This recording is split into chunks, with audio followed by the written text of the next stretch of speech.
Hey guys, this is an interview with Gary Crace again here from Panama, Oklahoma. He wants to tell you a story. I call it the sandbox, about how the beginning of him leaving the church and what happened after he left the church, and I'll turn it over to him. Well, I'll tell you what, it's the tale of two cities, Mitchell. It was the God Yahweh that I was serving at that time, and then now I've learned the actual creator is Yahuwah. Yahweh is the God of Israel that everybody serves now, the Christians. The Christian, the Christian side of things. But I'd been behind the pulpit for, I don't know, about 15 years, and then I made a grave error. I made a bad judgment call, and quite frankly, I just couldn't live with myself. So I went to my elders and confessed to my elders about my transgression, and of course, everybody was certainly caught completely off guard, and rightly so. And I heard a lot of people. I heard a lot of good people, and I'll always regret that. That's my biggest regret out of this.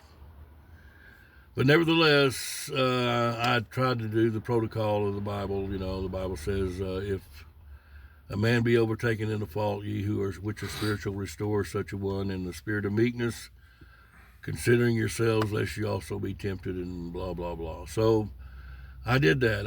I submitted myself to the higher ups and those that I had submitted to with the authority over me, and quite frankly, they completely abandoned me. And I spent 15 years giving my life for these folks, for these Yahwehians, and they just abandoned me, and it devastated me, obviously. And I'm not trying to make light for my wrong. I did wrong, and I've certainly paid the price for that.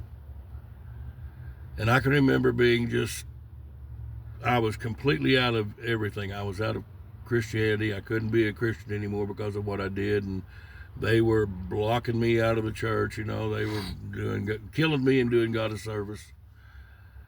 And it weighed on me. It weighed on me emotionally enough that it devastated me. And I can remember one particular evening before I guess my deliverance, if you want to call it that, started. I was heading out to do something. I don't know what it was. And there was a couple of little children playing in the sandbox. And up to this point, my name was, I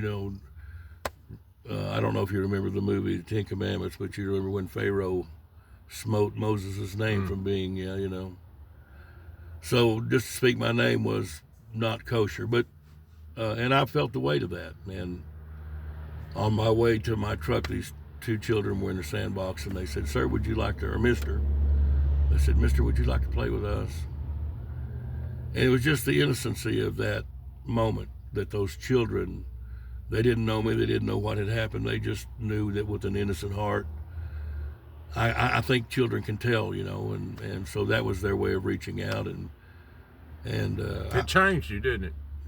I learned that unless you become as a child, you don't enter in to anything, and I had to become an innocent child to begin to understand that Yahweh was not holding that against me. Or I'm sorry, Yahuwah wasn't holding, the real creator was not holding that against me. And I was a byproduct of a religion that I served wholeheartedly. And from that encounter with those children, that just began to break my heart. They received me, and it was just their reception that allowed me to be able to go to what I thought was God at that time and say, what is going on?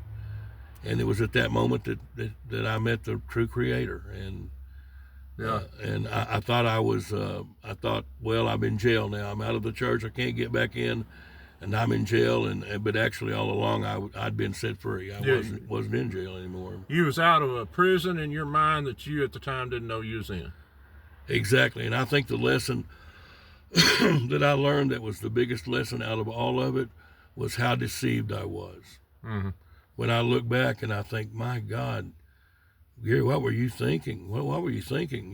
I think And I heard a gentleman say this the other day on TikTok, and I'm just going to echo what he said in agreement, that Christianity ruined my life. Yeah.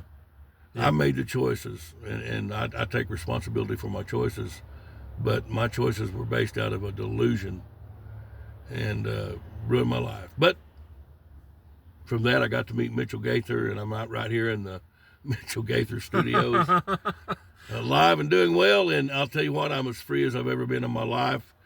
I'm at rest. I've never been more at rest and peace in my life.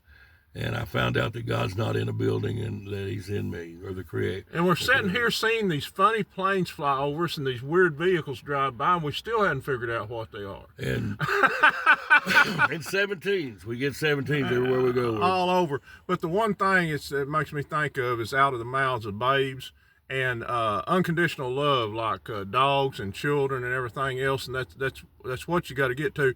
And religion, in a way, it means worship religion, but every belief system, let's call it a belief system, there's a lot of difference between belief and knowledge. You need to research that. Christ said, my people perish for lack of knowledge, not belief. But the original, let's call them religions, was twisted like everything else by these khazars. So really, most religions, if you want to call it Christianity, didn't start out, in my opinion, bad, but they twist it, like our history and everything, through something called semantic deceit. You need to research that.